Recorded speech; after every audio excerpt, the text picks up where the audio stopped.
ഞാൻ പറഞ്ഞു അങ്ങനെ എന്നെ കളിയാക്കരുത്, കാരണം അവർ എല്ലാ അന്നത്തെ മൈൻഡ് വേറൊരു ഇതാണ്. എല്ലാവരും നമ്മൾ പപ്പടം എന്ന് പറയുമ്പോൾ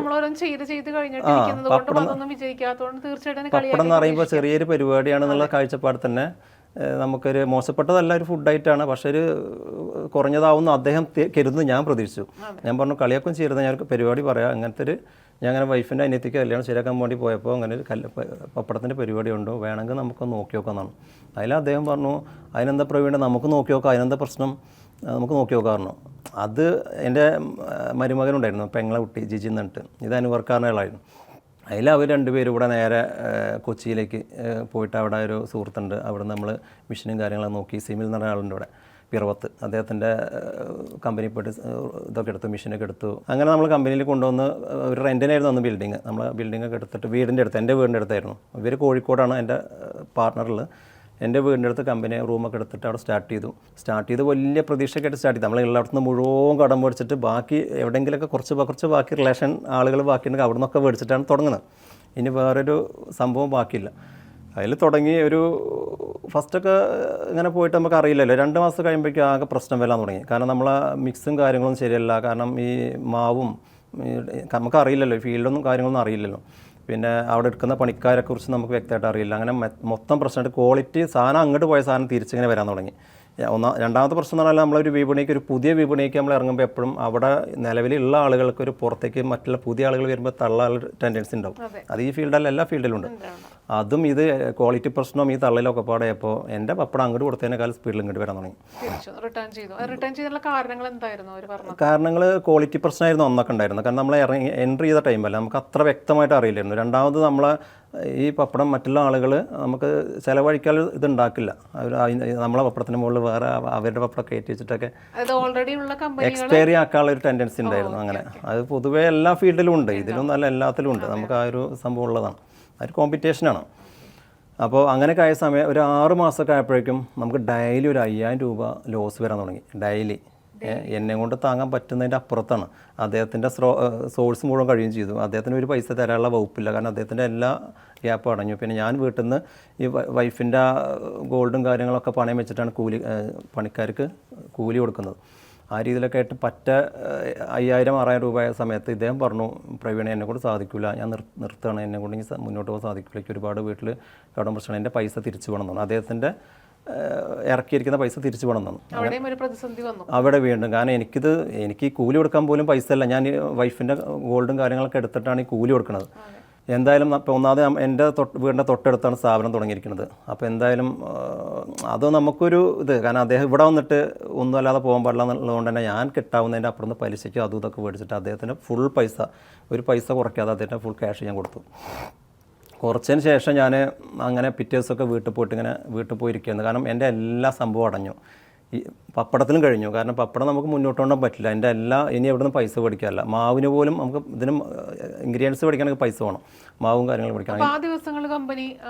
കമ്പനി ഉണ്ടായിരുന്നു, കമ്പനി അങ്ങനെ ഉണ്ടാവും. കാരണം നമ്മൾ കമ്പനി ഉണ്ടാവും. അപ്പോൾ ഞാൻ പ്രതിസന്ധി എനിക്ക് മാത്രമല്ല, ഞാൻ പറഞ്ഞില്ലേ, ഞാൻ എൻ്റെ കാര്യങ്ങൾ എൻ്റെ വീട്ടിലേ പറയാറില്ല, അപ്പം എൻ്റെ കമ്പനിയിൽ പറയില്ലെന്ന് ഉറപ്പല്ലേ. അവിടെ നമ്മൾ ഹാപ്പിയാണ്. പക്ഷെ നമ്മൾ ഉള്ളത്തെ കാര്യങ്ങൾ നമുക്കറിയാലോ, അത് എങ്ങടെ പോകണമെന്ന് നമുക്കറിയാം. അപ്പോൾ നമുക്ക് എന്തായാലും മുന്നോട്ട് പോകില്ല എന്ന് ഉറപ്പായി. കാരണം അവസാനത്തെ ഒരു വഴിയാണ്. ഇത് അടഞ്ഞു കഴിഞ്ഞാൽ വേറൊരു വകുപ്പ് നോക്കാനുള്ള സംഭവം എന്തായാലും എൻ്റെ കയ്യിലില്ല. അതിൽ ഞാൻ വീട്ടിൽ പിറ്റേ ദിവസം ഇങ്ങനെ വീട്ടിൽ പോയപ്പോൾ അന്ന് ഫാമിലിയൊന്നും ഉണ്ടായിരുന്നില്ല വീട്ടിൽ. വൈഫും എൻ്റെ വീട്ടിലെ അച്ഛനും അമ്മയൊക്കെ പുറത്ത് പോയിരുന്ന സമയമാണ്.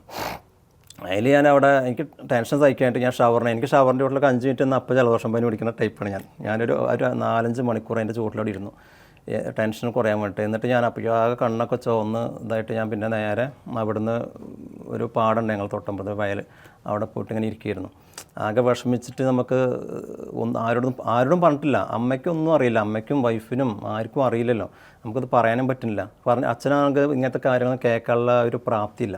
എന്തെങ്കിലും കേട്ട് കഴിഞ്ഞാൽ അപ്പോൾ അച്ഛൻ ചിലപ്പോൾ ഉള്ള വീടും കാര്യങ്ങളൊക്കെ വിറ്റിട്ട് ആണ് ഇതാക്കും. കാരണം നമുക്ക് പിന്നെ നമ്മളെ പ്രശ്നത്തേക്കാളും വലിയ പ്രശ്നം അതായിരിക്കും. ഞാൻ അതിനായിരിക്കും പിന്നെ കൂടുതൽ ടെൻഷൻ അടിക്കുക. അപ്പോൾ പറയാൻ പറ്റില്ല, പറഞ്ഞു കഴിഞ്ഞാൽ എന്തായാലും പ്രശ്നമാവും. അങ്ങനെ അവിടെ ഇരിക്കുകയായിരുന്നു, ആകെ ടെൻഷൻ അടിച്ച് കരഞ്ഞിങ്ങനെ ഇരിക്കുകയായിരുന്നു.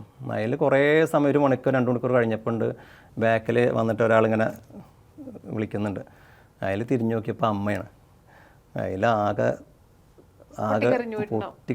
ഞാൻ പെട്ടെന്ന് എനിക്ക് ഒന്നും പറയാൻ പറ്റില്ല. ഞാനൊരു 5 മിനിറ്റ് അമ്മേനെ കെട്ടിപ്പിടിച്ചാൽ കരഞ്ഞു.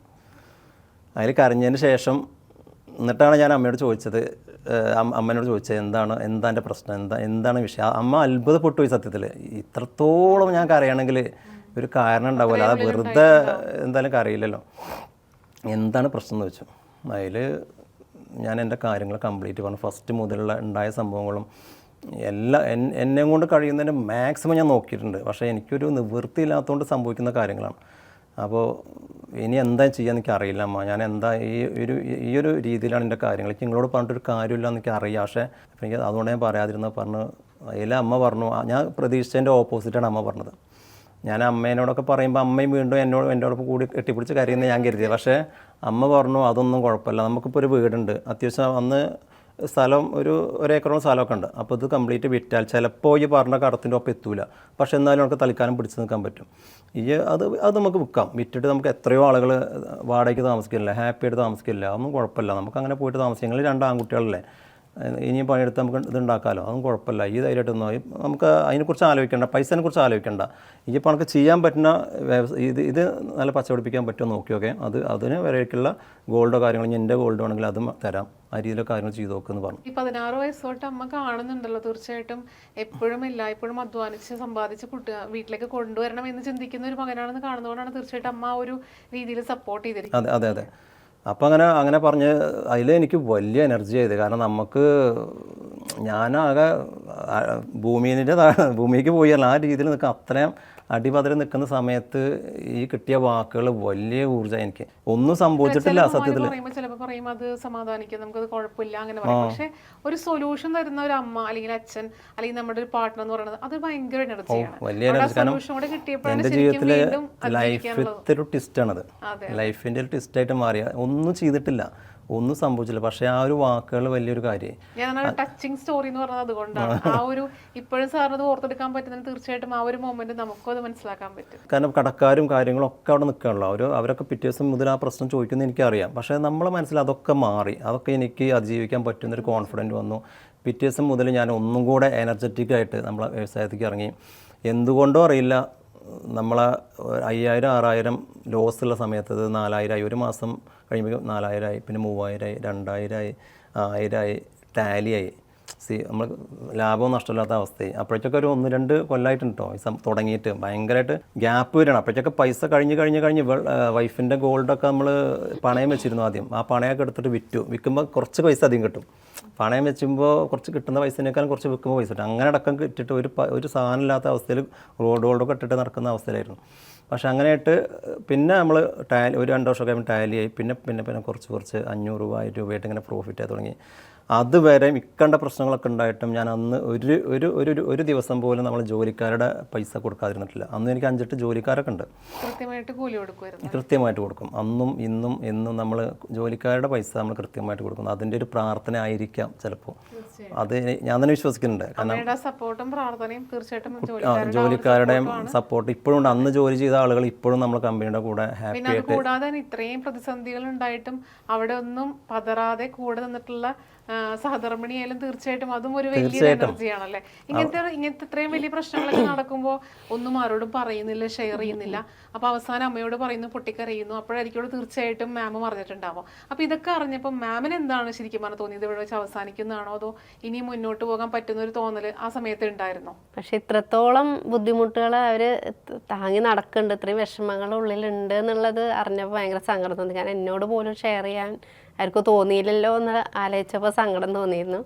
പിന്നെ നമുക്ക് എന്ത് പ്രതിസന്ധി ഉണ്ടായാലും തരണം ചെയ്യാനുള്ളൊരു മനസ്സ് അവർക്ക് ഉണ്ട് എന്നുള്ളത് എനിക്കറിയാം. കാരണം പല ജോലികൾ ചെയ്യുന്നത് ഞാനും കണ്ടതാണല്ലോ. അപ്പോൾ എന്തും ചെയ്യാനുള്ളൊരു മനസ്സ് മൂപ്പർക്ക് ഉണ്ട്, അധ്വാനിക്കാനുള്ളൊരു മനസ്സുണ്ട് എന്നുള്ളത് അറിയാം. അപ്പം എങ്ങനെ വേണമെങ്കിലും നമുക്ക് ജീവിക്കാന്നുള്ളൊരു കോൺഫിഡൻസ് ഉണ്ടായിരുന്നു. അപ്പം കുടുംബമായിട്ട് മുന്നോട്ട് പോകുമ്പോൾ തീർച്ചയായിട്ടും ഈ ഒരു സംരംഭത്തിന്റെ കൂടെ എത്തുമ്പോൾ അതൊരു ബുദ്ധിമുട്ട് ഉണ്ടായിട്ടുണ്ടായിരുന്നു. അത് ഫസ്റ്റ് ടൈം കുറച്ച് സ്ട്രഗിൾസ് ഉണ്ടായിരുന്നു. എങ്കിലും അമ്മയും കുട്ടികളൊക്കെ ഭയങ്കര സപ്പോർട്ടാണ്. പിന്നെ ഹസ്ബൻഡ് സപ്പോർട്ടും എല്ലാം കൂടി ആയിട്ട് ഇപ്പോൾ എൻജോയ് ചെയ്തിട്ടാണ് ചെയ്യുന്നത് കാര്യങ്ങളൊക്കെ. ഒരുപാട് ബിസിനസ് ആളുകൾ നമ്മളോട് കഥ പറഞ്ഞിട്ടുണ്ട്. പക്ഷേ ഇത്രയും വെറൈറ്റി ജോബുകളിലൂടെ പോയിട്ടുള്ള ആളുകൾ വളരെ കുറവായിരിക്കും. അപ്പോൾ തീർച്ചയായിട്ടും ഒരു ജോബ് ചെയ്യുമ്പോൾ വിജയിക്കാതെ ആകുമ്പോൾ പലരും വിചാരിക്കും ഇതോടുകൂടി തീരും, ഇതോടുകൂടി അവസാനിക്കാന്ന് വിചാരിച്ചിട്ട് പിന്നോട്ട് പോകുന്ന ആൾക്കാരാണ് കൂടുതലുള്ളത്. അപ്പോൾ സാറിനെ പോലുള്ള സംബന്ധിച്ചിട്ട് ഓരോന്നിനും വിജയിക്കാതിരിക്കാൻ കാരണമുണ്ട്, ഒന്നിലേക്ക് എത്താനായിരുന്നു. അപ്പോൾ ഈ നമ്മുടെ വീനസ് എന്നൊരു കമ്പനിയിലേക്ക് വന്നപ്പോൾ എത്രത്തോളം വിജയമാണ് സാർ ഇതിൽ മുന്നിൽ കണ്ടത്? ഇതിലേക്ക് മാറേണ്ട ഒരു കാര്യം ഞാൻ പറഞ്ഞല്ലോ. കാരണം നമുക്ക് ഈ മലബാർ ഫുഡ്സ് ഇങ്ങനെ വ്യാപകമായിട്ട് എല്ലാ ഡിസ്ട്രിക്റ്റിലേക്കും മാറ്റണമെങ്കിൽ, അതുപോലെ അതർ സ്റ്റേറ്റിലേക്ക് കൊണ്ടുപോകണമെങ്കിലും അതർ കൺട്രിക്ക് കൊണ്ടുപോകണമെങ്കിലൊക്കെ ട്രേഡ് മാർക്ക് എന്നുള്ള പ്രശ്നമുണ്ട്. കാരണം നമുക്ക് പേര് മലബാർ എന്നൊരു കോമൺ നെയിം അല്ലേ, നമുക്ക് ട്രേഡ് മാർക്ക് ഇല്ലാതെ ഒരിക്കലും ഇത് വിപുലമായി കൊണ്ടുപോകാൻ പറ്റില്ല. ഭാവിയിൽ ഭയങ്കര രൂക്ഷമായിട്ടുള്ള പ്രശ്നം വരും എന്ന് എനിക്ക് മനസ്സിലായി. കാരണം ഇപ്പോൾ നിലവിൽ ഞാൻ BNI മെമ്പറാണ്. BNI എന്ന് പറഞ്ഞാൽ ബിസിനസ് നെറ്റ്വർക്ക് ഇൻ്റർനാഷണൽ, ബിസിനസ്സായിട്ട് ഒരു കൂട്ടായ്മയാണ്. അപ്പോൾ അതിൽ ചെന്നപ്പോൾ നമുക്ക് വാല്യൂ ഉള്ള ഒരുപാട് സുഹൃത്തുക്കൾ കിട്ടി. അവരൊക്കെ അത് തരണം ചെയ്ത ആളുകളാണ്. അത് നമുക്ക് വലിയൊരു ഇൻസ്പിറേഷനാണ്. അങ്ങനത്തെ ആളുകൾ ഇപ്പം കൂട്ടുകൂടാനും ഇങ്ങനത്തെ അറിവുകളൊക്കെ മനസ്സിലാക്കാനും പറ്റിയത്. അങ്ങനെ അവർ പറഞ്ഞതിൻ്റെ അടിസ്ഥാനത്തിലാണ് എനിക്ക് ട്രേഡ് മാർക്കിനെ കുറിച്ച് ഞാൻ ചിന്തിച്ചത്. അപ്പോൾ എന്തായാലും മലബാറിന് കിട്ടില്ല, അപ്പോൾ വീനസ് വേറെ എന്തെങ്കിലും ഒരു പേരിലേക്ക് മാറ്റുക എന്ന് നിർബന്ധമായി. അങ്ങനെയാണ് നമ്മൾ വീനസിലേക്ക് എന്ന പേരിലേക്ക് മാറുന്നത്. പക്ഷേ ഈ മലബാർ ഫുഡ്സും പിന്നെ വീനസിലേക്ക് മാറുമ്പോൾ തീർച്ചയായിട്ടും അത് കസ്റ്റമേഴ്സിന് ചിലപ്പോൾ ഒരു കൺഫ്യൂഷൻ ഉണ്ടാവില്ലേ? അതെ, അത് നമ്മൾ പരസ്യത്തിലൂടെയും അല്ലാത്ത രീതിയിലൊക്കെ മാക്സിമം അവരോട് അറിയിച്ചിട്ടുണ്ട്. ഇതിലൂടെ നമ്മൾ അറിയിക്കുകയാണ് തീർച്ചയായിട്ടും മലബാർ ഫുഡ്സിന്റെ എല്ലാ പ്രോഡക്ട്സും ഇനി വീനസ് എന്നുള്ള പേരിലേക്ക് നമുക്ക് ലഭിക്കുന്നത് അതേ ക്വാളിറ്റിയിൽ അല്ലെ, അതേ ക്വാളിറ്റിയിലും ആ റീസണബിൾ പ്രൈസിലേക്ക് നമുക്ക് തീർച്ചയായിട്ടും ലഭിക്കും. അപ്പോൾ ഇതിലൂടെ നമുക്കൊന്ന് അറിയിക്കാൻ പറ്റുമല്ലോ. തീർച്ചയായിട്ടും നമ്മൾ മാക്സിമം, ഞാൻ ഫസ്റ്റ് മുതൽ തന്നെ എനിക്ക് എന്തൊക്കെ പ്രശ്നങ്ങൾ വന്നാലും ക്വാളിറ്റി മാക്സിമം ഞാൻ ശ്രദ്ധിച്ചിരുന്നു. ചിലപ്പോൾ അതായിരിക്കാം ഇത്തരം, കാരണം അന്ന് മുതൽ തന്നെ എൻ്റെ കൂടെ നിൽക്കുന്ന പല ആളുകളും പറഞ്ഞിരുന്നു റേറ്റ് കുറച്ച് കടയിൽ കൂടെ കൊടുക്കണം, എന്നാലേ നമുക്ക് പിടിച്ചെടുക്കാൻ പറ്റുള്ളൂ. കാരണം പഴയ ആളുകൾ തന്നെ റേറ്റ്